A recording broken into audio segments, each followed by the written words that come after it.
itapuaonline.com. 24 horas por dia, 7 dias por semana, 24 por 7. Pois é, quem tem alguma vaga para oferecer, tem uma ONG, quer oferecer vagas de emprego, vagas de cursos, tá aí esse e-mail, pode mandar pra gente que a gente divulga aqui como fez aí o sindicato. Com certeza. Muito obrigada, Adriana Quadros.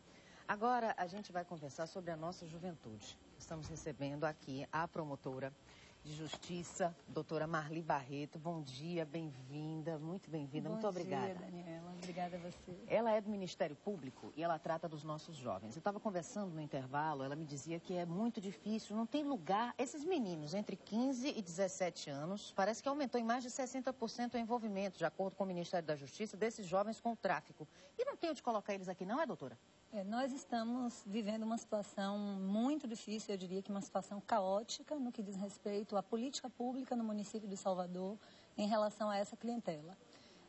Nós vivemos a dura realidade hoje, e falo nós, Ministério Público, Judiciário, porque não dispomos, e falo em nome do Ministério Público, claro, não dispomos hoje de nenhum equipamento governamental para o atendimento de jovens em situação de rua, dependentes químicos, na faixa de 15 a 17 anos. Até os 14 anos de idade existe uma casa de acolhimento para onde esses jovens podem ser encaminhados e são acompanhados. Mas os jovens na faixa de 15 a 17 anos, nós estamos hoje vivendo uma situação, eu diria que caótica mesmo, dramática, porque fazemos o atendimento, os adolescentes oriundos da delegacia são atendidos no Ministério Público, e nós não dispomos hoje, no município de Salvador, de nenhum equipamento para encaminhar. Então, se esse jovem é, por exemplo, usuário de drogas ilícitas, nós temos hoje jovens que se declaram usuários de 15, 20 pedras de crack por dia. E isso é a nossa rotina diária. Então, na medida em que não dispomos de equipamentos para o tratamento, não existe uma clínica, um local para o tratamento, um equipamento governamental. O Ministério Público já ingressou com a ação civil pública. Desde 2004, houve recurso do município, a sentença foi confirmada no tribunal, mas até o momento, o município de Salvador não implementou essa política pública do tratamento da dependência química. Isso é uma situação, é o menino dependente que precisa da medida de proteção de internação para o tratamento da dependência química. Esse é um aspecto. Não dispomos desse equipamento. Por outro lado, se a situação é de vivência de rua, não dispomos também de um local para o tratamento, ou melhor, para o acompanhamento, até que essa família seja visitada, que o serviço social faça a visita domiciliar e nos traga o relatório sobre a situação desse garoto. Então, a realidade diária é que, de um modo geral, esses jovens, os que têm referência familiar, saem das suas comunidades, saem das suas famílias, porque passam a ter débitos com traficantes. Uma vez ameaçados, as famílias muitas vezes migram de um bairro para o outro, mas o fato é que esses jovens já não vivem com suas famílias porque se encontram ameaçados no tráfico local. E então passam a viver em situação de rua. Nessa vivência de rua, ele vai o quê? Praticar os nossos conhecidos delitos de menor potencial ofensivo, né? O furto, eles vão tomar o celular, a corrente, o que nós temos, lamentavelmente, né, diariamente acompanhando aí na nossa orla marítima, no nosso centro, né? Inclusive o índice no centro que vai da Barra ao Pelourinho é altíssimo, né? Pituba, enfim, vários bairros em Salvador são assim conhecidos e temos isso estatisticamente comprovado. E o tráfico de drogas se aproveita dessa falha, porque a gente sabe que os traficantes, eles cooptam esses meninos. Eles colocam os meninos na linha de frente do crime porque sabem que o menino, ele não vai ser preso porque não tem 18 anos ainda, ele vai fazer aquele acompanhamento socioeducativo que é realizado de acordo com a penalidade daqui, do Brasil, e aí fica nisso, um ciclo vicioso da violência, não é, doutora? Quando se trata da infração grave, esse adolescente vai ficar privado de liberdade. Mas se é um furto simples, o furto do celular, o furto do relógio, esses delitos corriqueiros, a lei não prevê internação para esses casos. E na medida em que o município não disponibiliza as políticas de atendimento, nós estamos impossibilitados de ver esses jovens ressurgindo, sendo inseridos no mercado de trabalho, sendo inseridos em rede oficial de ensino fundamental. Eles estão em 90% fora da escola. E o que é mais cruel nisso tudo, sabe o que é? Que quando a gente mostra, às vezes, os jovens, até meninos de 10 anos, eles são considerados os algozes. né? Eles são vistos como os algozes, como os piores, quando são resultado de um sistema que está falhando, não é verdade, doutora? Certamente. E assim, a omissão do município é algo que nos preocupa. O Ministério Público tem movido inquéritos civis, ações civis públicas, mas isso demanda um tempo que é a instrução processual. E nós necessitamos, quer dizer, esses adolescentes, essa clientela demanda uma ação imediata, uma ação do município imediata. Esses atendimentos são diários.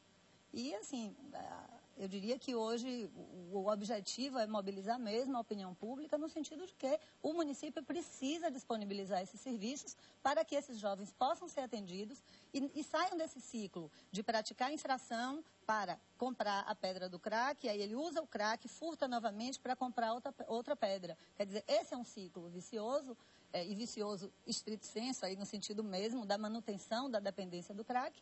E precisamos cortar esse ciclo. E para cortar esse ciclo, o Ministério Público precisa, o município precisa disponibilizar os locais para onde nós façamos esses encaminhamentos. E há alguma sinalização desse município para essa disponibilização? Lamentavelmente, amiga, já tivemos inúmeras reuniões, eles pedem prazos de 120, 30, 90, e o fato é que, ao longo de alguns meses nós temos tido reuniões investidas, mas na prática não disponibilizamos desse equipamento. Ô, doutora, então parece que a gente não está priorizando o que é mais importante. Eu estou vendo um dado do IBGE, até 2013 deve ser registrado o assassinato de 33 mil adolescentes em todo o país. É muita coisa, é número de guerra, não é? Exatamente. Não estamos priorizando, então, nossa juventude. E a Constituição Federal e a Lei Complementar Federal dispõe expressamente que a adolescente é prioridade absoluta. Quer dizer, cadê a prioridade no município de Salvador para essa clientela? E as questões são muito sérias. Nós puxamos os dados estatísticos de 2011 e, pela primeira vez, o envolvimento de jovens no uso, no tráfico e na associação para o tráfico superam os delitos contra o patrimônio. Estamos recebendo aqui uma ligação, Dom Macedo Costa e Bom Jesus, se a senhora conhece as circunstâncias lá, porque lá também tem muito menino em situação de risco. É isso mesmo, Catarina? Acabamos de receber uma ligação. Se vocês também estão contemplando as cidades do interior, porque nós estamos falando, na verdade, dessa realidade aqui na capital, porque imagine, com 417 municípios, né, a situação pode ser ainda mais grave. Exato. A minha atuação, na verdade, é voltada para o município de Salvador, mas o Ministério Público, sim, tem atuação em todo o estado. Então, é importante que as pessoas busquem o Ministério Público local para que ações possam estar sendo implementadas nesse sentido. E a senhora que é especialista, a doutora Marli Barreto, minha gente, é promotora de justiça da infância e da juventude do Ministério Público, está falando sobre os nossos jovens. Eu quero saber o seguinte, então, se a gente faz um combate à violência e de alguma maneira o município não nos dá esse suporte de saúde, de tratamento de droga, de onde colocar esses meninos e dar uma perspectiva de vida, a gente volta ao mesmo ciclo, gasta-se dinheiro, tempo. Exatamente. E não adianta nada. E o que é pior, cria um descrédito com a população, com a polícia, porque a polícia diz, nós fizemos o encaminhamento desse adolescente ontem, ele estava numa situação de flagrância de ato infracional, e efetivamente estava, mas a infração considerada leve, então a lei não prevê internação. Se não prevê internação, ele vai ser entregue à família. Como ele não fica na família porque se encontra ameaçado, e às vezes a família se recusa a receber, ele vai voltar para os mesmos locais para praticar os mesmos delitos, as mesmas infrações. Então, assim, o objetivo é exatamente cortar esse ciclo, quebrar essa cadeia, né? Para isso, nós precisamos desses locais para o tratamento, o acompanhamento desses jovens, para que eles possam estar aí sim, né, com os direitos, com cidadania, com investimento em educação, em saúde, porque muitos, amigas, com 12, 13 anos de idade não têm mais dentes, entendeu? É uma coisa assim, e nós fazemos também os encaminhamentos para a área de saúde, mas assim, essa necessidade objetiva do tratamento, porque o crack hoje nos preocupa muito. Nos dados estatísticos de 2011, nós já tivemos até ontem, o nosso último boletim de ocorrência foi o de número 742. Desses, 125 casos se referem a uso ou tráfico de drogas. Ô, doutora, eu fico numa Então, tristeza. é muito preocupante mesmo. E, assim, se não houver o investimento do município, com prioridade absolutíssima, porque a situação demanda esse atendimento, nós não sabemos realmente o que fazer. Aliás, nós já não estamos sabendo hoje porque não temos para onde encaminhar. Os adolescentes atendidos na delegacia e apresentados ao Ministério Público, quando estão em situação de rua, na faixa de 15 a 17 anos, nós não temos hoje um local para o recebimento desses jovens. lamentavelmente. Doutora, é uma situação tão triste isso, minha gente. São os nossos jovens, sabe? Tantas vezes penalizados aí, estigmatizados, enfim, uma situação muito difícil. A gente aguarda que a partir dessa entrevista, a partir desse apelo veemente dessa promotora do Ministério Público, que traz esses dados estarrecedores na terceira capital do país, que, pelo amor de Deus, em nome de Jesus, alguém faça alguma coisa. Porque, do jeito que as coisas estão, a tragédia pode ser ainda maior. Só um dado complementar, assim, em dezembro eu ouvi num dos canais de comunicação, no rádio, indo para o trabalho, que os CAPs passariam a receber para a internação desses jovens até 15 dias.